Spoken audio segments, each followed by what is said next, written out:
everyone, this is Vivek, and in this video I'm going to walk you through everything that you need to know about free zones in the UAE. Now you might be considering setting up a company in the UAE and might be wondering what the difference is between a free zone versus a mainland company. Now I have another video that covers all about that. In this video I'll be talking just about free zones, how you can choose them, and what are some of the things you need to look out for. Just as an introduction, I have been running business in the UAE since 2014, and my current company is actually set up in a free zone. So everything I'm going to be talking about in this video is my personal experience, and I do encourage you to speak to the relevant authorities to gain up-to-date information, because a lot of the stuff that I'm going to talk about does change a lot. So what should you look for in a free zone? Well, the first question you might be wondering is, what is a free zone?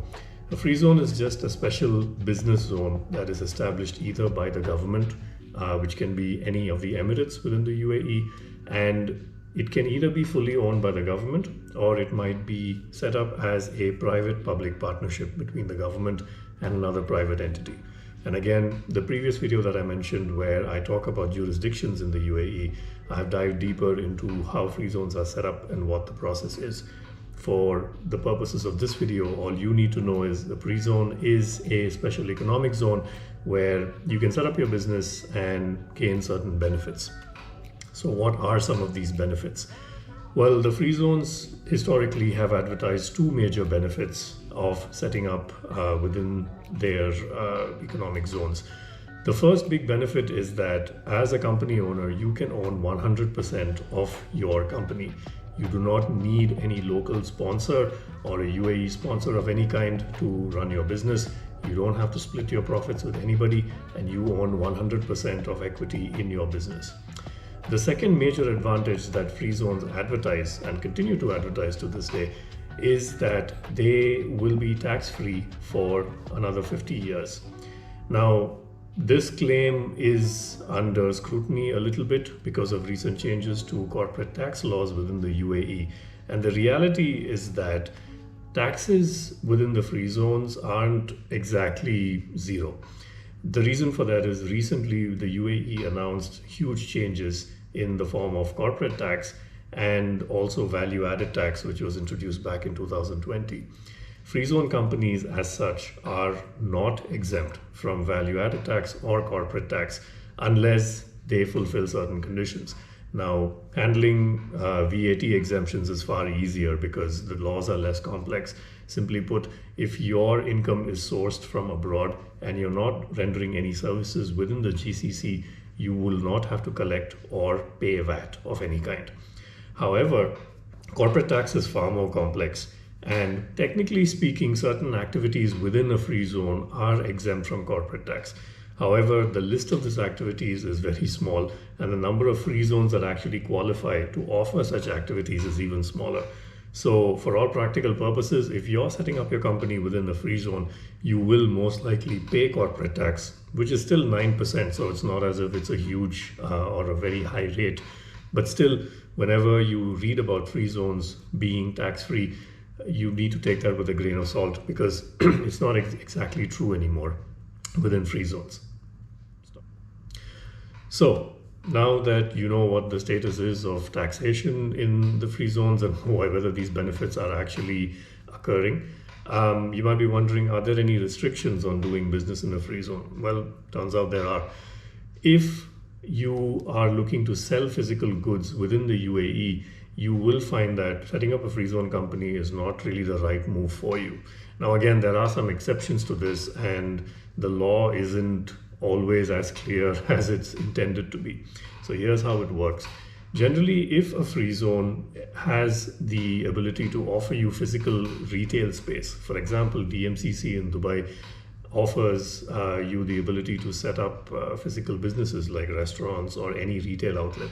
As long as you set up your establishment within the premises of the free zone, you can offer services or sell goods to people within the UAE. However, if you have a free zone company, you cannot establish a physical entity outside the free zone and conduct business as usual. There are restrictions on that, and you will have to pay an import tax. to actually transfer goods from the free zone to outside the free zone. Even if you do end up transferring your goods and paying the additional fees, your bank is unlikely to look the other way when you start sourcing income from within the UAE. So there are several restrictions. So this is why, if that is the kind of business that you wish to run, and if you're really serious about conducting physical business within the UAE, it's far better to set up a mainland company as opposed to a free zone. Now the question is, which free zone do you choose? There are hundreds of free zones within the UAE, and as I mentioned, setting them up isn't exactly difficult, because realistically speaking, any investor with money can partner with the government and set up a free zone. So as a small business owner, or as somebody coming from abroad looking to set up an entity in the UAE, choosing a free zone can be quite difficult, simply because there are so many of them. The good news is you really need to look at only 3 factors. The first factor is cost. As I said before, the costs between a free zone and a mainland company really aren't that different anymore, because of changes to corporate tax and all the other regulations that the government has passed in recent years. As a result of that, from my personal experience, what I would suggest is, if you're looking to set up a free zone company, you want to cap the price at 20,000 dirhams per year. Now that 20,000 dirhams includes all of your setup costs. So it includes your business license costs, it includes the cost of your establishment card, your e-channel, as well as your preliminary visa costs. It does not include the cost of medical or any other business costs that might occur, such as bank account opening or anything like that. However, core business costs should not cross 20,000 dirhams. As with everything in the UAE, there are some exceptions to this advice. If your business activity is in a specialized area, like say finance or insurance, or for example something like trading, if you're trading cryptocurrency, or if you're looking to trade FX for your own account, or as a proprietary trader hiring other employees to trade for you, if you fall in any of these activities, I would suggest that you open in a specialized free zone, like say DIFC, which is Dubai International Financial Center, or ADGM, which is Abu Dhabi Global Markets. These particular free zones cater specifically to financial functions.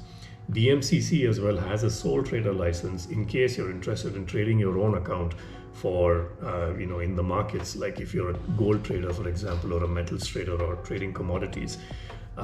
Establishing in DMCC is far better, because the free zone is really created solely for that purpose. So to summarize this point, if you have a generic business activity, I would suggest capping it at 20,000 dirhams as initial setup costs, and not more than that. However, if you're in a specialized activity like finance, choose one of the specialized free zones, and you really will have to pay those costs. The second factor to look at is convenience. Now, given the previous point that the initial fees that you need to pay is about 20,000 dirhams, that actually rules out many of the free zones within Dubai. And you'll end up looking at a lot of the free zones in the Northern Emirates, like say for example Sharjah, Ajman, Ras Al Khaimah, Al Quwain, or Fujairah. Now personally, my company is set up in Ajman free zone, and I have been extremely happy with it. However, you might be wondering whether there's any inconvenience associated with these free zones.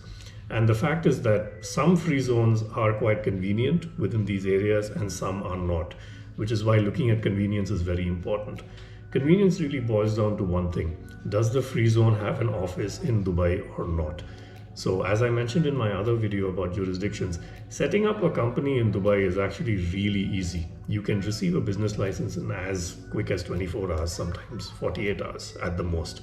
So you really want to maximize your convenience, and a good free zone will have offices within Dubai or within Abu Dhabi even, just to make it easy for you to fly in and out, set up your company, get your formalities done, and get all paperwork. Because traveling to the Northern Emirates can be a bit time consuming, and you don't want to spend your time going back and forth between these areas.